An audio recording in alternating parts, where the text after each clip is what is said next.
जी अस्सलाम वालेकुम वरहमतुल्लाहि वबरकातुहू। कैसे हैं प्यारे स्टूडेंट्स, उम्मीद करते हैं कि आप सब बखैरियत व आफ़ियत होंगे।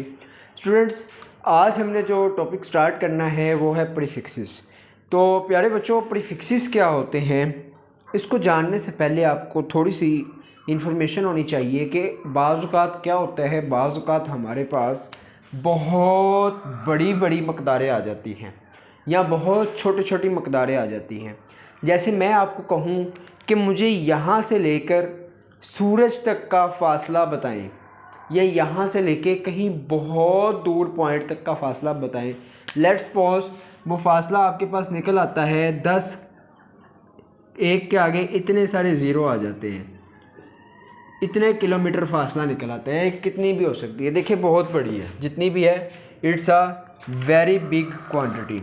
ये एक वेरी बिग डिस्टेंस है, वेरी लार्ज डिस्टेंस है, बिग या लार्ज डिस्टेंस है। इसी के मुकाबले में आपको कहता हूँ कि मुझे सुई का डायमीटर बताओ या बाल, एक सर के बाल का मुझे डायमीटर बताओ, और आप किसी ना किसी मेथड को यूज़ करते हुए निकाल भी लेते हैं और वो आपके पास निकलता है 0.000000000001 सेंटीमीटर, या हाली मीटर अभी कर लें, सेंटी तो अभी हम पढ़ेंगे। इतना फासला निकल आता है, which is a very small measurement या वेरी स्मॉल डिस्टेंस। इसी तरह से मैं आपको कहता हूँ कि मुझे पानी के एक कतरे का वज़न बताएं, तो आप कह देते हैं सर ये 0.00000001 ग्राम। या मैं आपको कहता हूँ कि मुझे एक पूरे घर का वज़न बताएं, तो आप कहते हैं सर 10,000 करोड़ किलोग्राम, यानी कि एक के आगे कोई 10-12 ज़ीरो लगा देते हैं। तो स्टूडेंट्स, बाज़ औक़ात बहुत बड़ी या बहुत छोटी जब क्वांटिटीज़ आ जाती हैं हमारे पास, तो उनको सॉल्व, उनको लिखना, उनको जमा करना आपस में, उनको माइनस करना, उनको डिवाइड करना एक बड़ा ही मुश्किल काम होता है। मैथमेटिकली आपने देखा है कि जो बहुत बड़े बड़े नंबर्स होते हैं उनको जमा माइनस करना भी डिफ़िकल्ट होता है। इसी चीज़ से बचने के लिए हम प्रीफिक्सेस का इस्तेमाल करते हैं। प्रीफिक्सेस क्या करते हैं स्टूडेंट्स, प्रीफिक्सेस जो बहुत बड़े बड़े नंबर्स होते हैं, बहुत बड़ी बड़ी क्वांटिटीज़ होती हैं, उनको छोटा लिखने में मदद देते हैं। जैसे देखें, यहाँ पे मैं आपके सामने कुछ प्रीफिक्सेस लिखता हूँ, किलो, सेंटी, मिली या गीगा, ये कुछ मैंने लिखे हैं। गीगा की वैल्यू होती है 10⁻⁹। इसी तरह से किलो होता है 10⁻3, सेंटी होता है 10⁻⁻2 और मिली होता है 10⁻3। ये मैंने चंद लिखे हैं। आपकी बुक पे पूरा टेबल बना हुआ है, 10⁻+18 से लेकर 10⁻⁻18 के दरमियान जितने भी प्रीफिक्सेस आते हैं वो सारे आपकी बुक में लिखे हैं। इन तीनों चारों से मैं आपको समझाऊंगा कि अगर मैं 10⁻9 की बात कर रहा हूँ तो इसका मतलब है एक के आगे 9 ज़ीरो हैं, एक के आगे 9 ज़ीरो हैं, ये 10⁻9 इसके बराबर है। अगर 10⁻3 की बात कर रहा हूँ तो एक के आगे 3 ज़ीरो हैं। 10⁻−3 की बात कर रहा हूँ तो इसका मतलब है पॉइंट के बाद दूसरे नंबर पे जाके 1 है। और 10⁻−3 की बात कर रहा हूँ तो 0.001 है। या इसको अगर चेंज करना चाहूँ तो 1/100 और 1/1000। ये असल में नेगेटिव पावर और पॉजिटिव पावर का मतलब है प्रीफिक्सेस के केस में। अब इस पे ज़रा डिस्कशन कर लेते हैं कि ये कैसे इस्तेमाल होते हैं।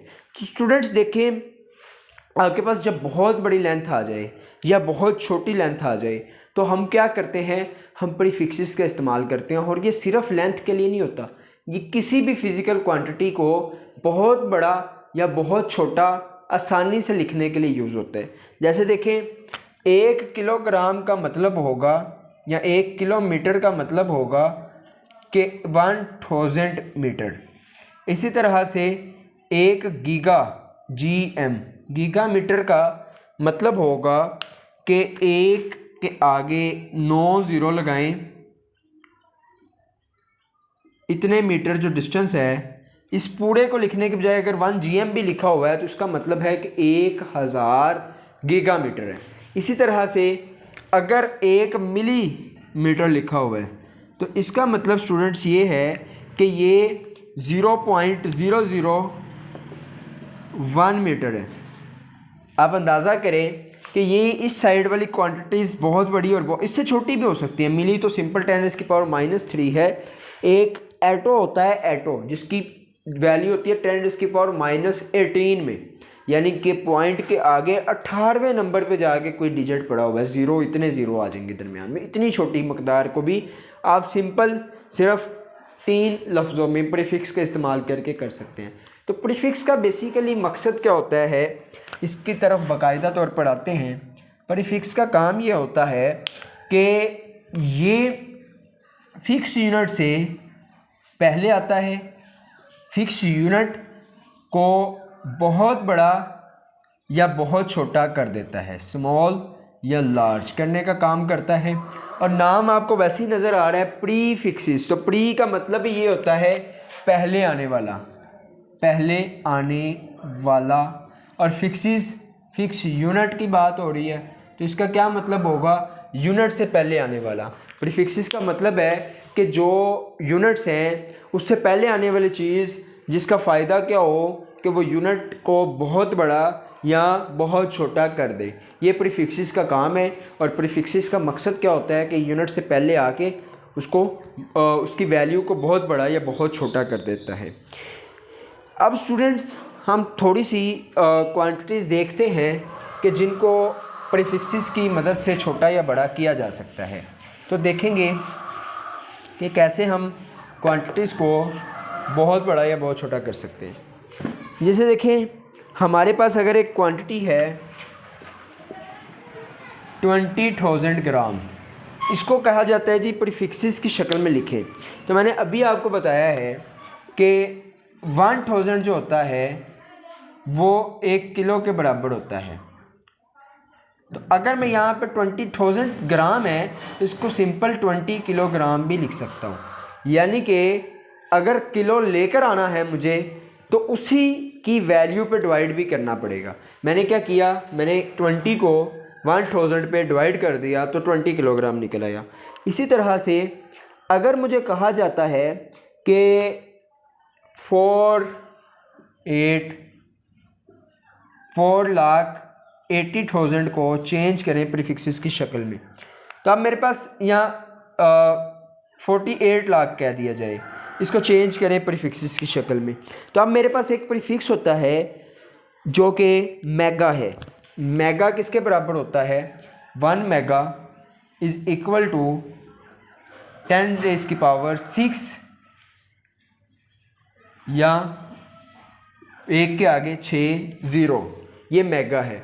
तो अगर मुझे यहाँ पे मेगा लेकर आना है तो मैं क्या करूँगा कि इस नंबर को एक मेगा दे दूँगा। अगर ये इतने मीटर है तो इसके साथ मेगा का कैपिटल M लगाऊंगा और साथ मीटर लगाऊंगा और इसको मेगा की वैल्यू पे डिवाइड कर दूंगा, यानी कि 1 के आगे 6 ज़ीरो लगा के इसको डिवाइड कर दूंगा। अब ऊपर भी 6 ज़ीरोज़ हैं, ये नीचे वाले 6 ज़ीरो से कट जाएंगे और जवाब आ जाएगा कि 48 मेगा मीटर।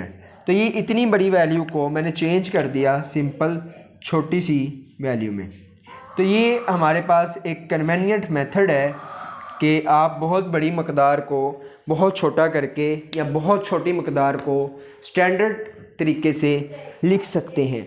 इसी तरह से मज़ीद भी कुछ एग्जांपल्स आपकी बुक में दी हुई हैं, उनको भी सॉल्व करने की कोशिश कीजिएगा। मैं एक मज़ीद आपको एग्जांपल करवाता हूँ। ये मैंने बड़ी मकदारों को चेंज किया है, आप छोटी मकदार को कैसे चेंज करेंगे देखें।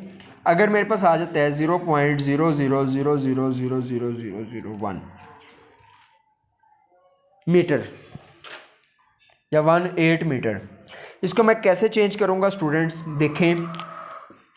मुझे देखना होगा कि इसमें पॉइंट के बाद कितने ज़ीरो हैं, 1 2 3 4 5 6 7 और नंबर भी गिन लेते हैं, 8 9 नंबर्स हैं।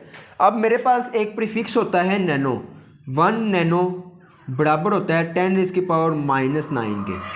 -10⁻�9 का मतलब है 1/10⁻⁹। अगर पावर माइनस में हो तो उसको हम बटे की शक्ल में लिख के पॉजिटिव भी कर देते हैं।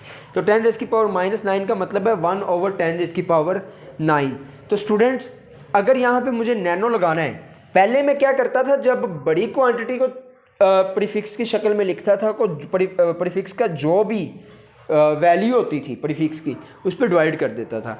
अब स्टूडेंट्स ये छोटी क्वांटिटी में प्रीफिक्स लगाना है तो इसके लिए मुझे डिवाइड नहीं बल्कि मल्टीप्लाई करवाना पड़ेगा। अगर मुझे इसके साथ नैनो लिखना है तो नैनो की पावर जो वैल्यू है उसके साथ मल्टीप्लाई करना होगा। नैनो की वैल्यू कितनी होती है 10⁻⁹। अच्छा, यहाँ पे अभी मैं 10⁻⁹ की जगह 1/10⁹ भी लिख सकता हूँ।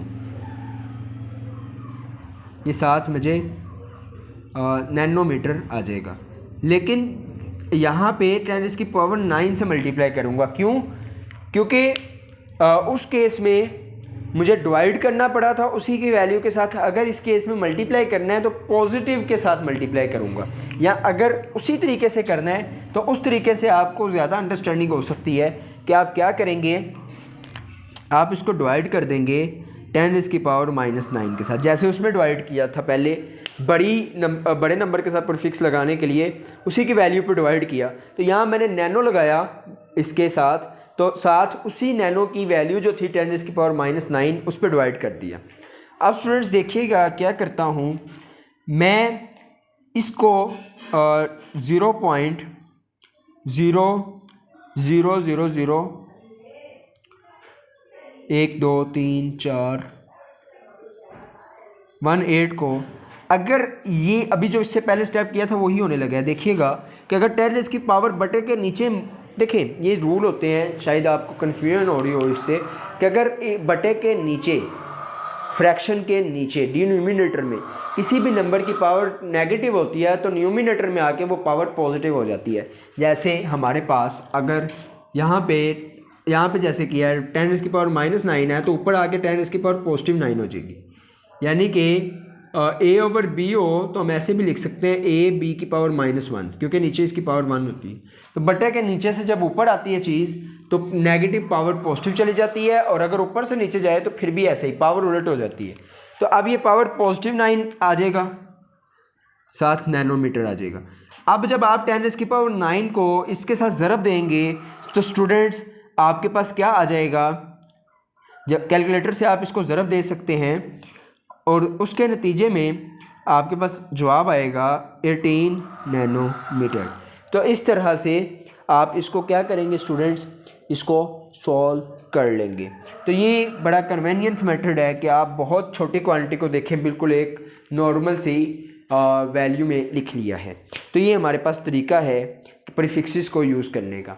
अब इनकी डेली लाइफ में एप्लीकेशंस बहुत सारी जगहों पे है स्टूडेंट्स, जैसे जो छोटी छोटी चीज़ें होती हैं ना, इलेक्ट्रॉन्स, प्रोटॉन्स, या बहुत छोटी छोटी जो चीज़ें होती हैं, उनकी लेंथ्स, उनके वज़न और उनके टाइम ड्यूरेशन जो होती हैं, उनके मूव करने का टाइम जो है वो बहुत शॉर्ट होता है। बहुत छोटी छोटी क्वांटिटीज़ हमें जो है वो मेजर करनी पड़ती हैं। इसी तरह हम जब यूनिवर्स की बात करते हैं तो यूनिवर्स में बड़ी हेवनली बॉडीज़ मौजूद हैं और वो बहुत ज़्यादा स्पीड के साथ मूव करती हैं, तो बहुत बड़ी बड़ी क्वांटिटीज़ होती हैं, उनको भी नॉर्मल फॉर्म में लिखने के लिए प्रीफिक्सेस का इस्तेमाल किया जाता है। इस तरह से ये आपके बोर्ड के पॉइंट ऑफ व्यू से प्रीफिक्सेस की डेफिनेशन और जो टेबल है ये भी बहुत ज़्यादा अहम है। टेबल में से MCQs आएंगे, ये जो भी मैंने टेबल में से कुछ प्रीफिक्सेस का इस्तेमाल किया है, नैनो, पिको, टेरा, एक्सा और एटो, और इसके अलावा मैंने किलो, माइक्रो, मिली, ये सारे प्रीफिक्सेस जो हैं इसको इनकी वैल्यूज़ के साथ आपने याद करना है। बहुत शुक्रिया। नेक्स्ट वीडियो में हम साइंटिफिक नोटेशन पे बात करेंगे, तब तक के लिए अल्लाह हाफिज़।